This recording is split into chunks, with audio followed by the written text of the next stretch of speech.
Hello বন্ধুরা, আজকে হোলি উপলক্ষে একটা ইউনিক রেসিপি শেয়ার করছি।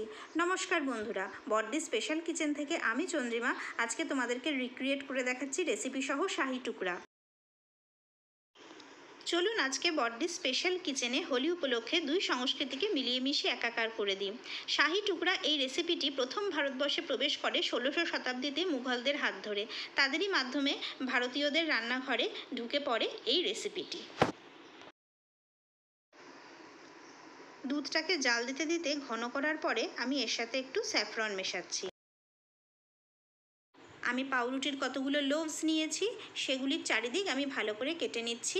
ঠিক মাঝামাঝি আমি ট্রাইঅ্যাঙ্গেল শেপে পাউরুটিগুলোকে কেটে নিয়ে প্লেটের মধ্যে সাজিয়ে নিচ্ছি।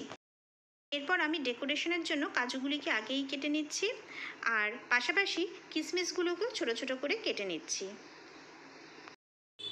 এক বাটি মানে 500 গ্রাম চিনির শিরা করেছি।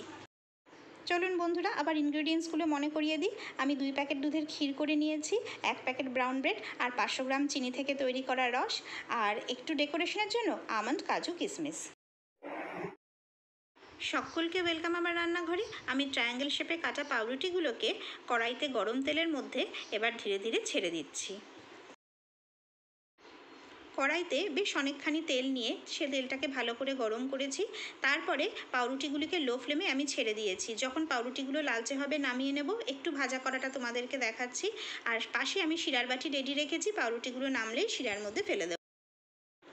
চিনির রসে ফ্রাইড পাউরুটিগুলো ডিপ করার পরে আমি সেগুলিকে প্লেটে সাজিয়ে নিচ্ছি।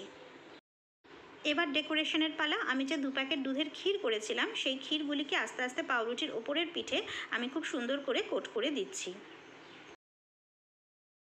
এই দেখো, আমি শাহি টুকরা রেসিপিটাকে নিজের মনের মতো করে ডেকোরেট করেছি। তবে এরপরে 10 মিনিট আমি অবশ্যই ফ্রিজে রেখেছি, যাতে ক্ষীরটা পুরো জমে যায়।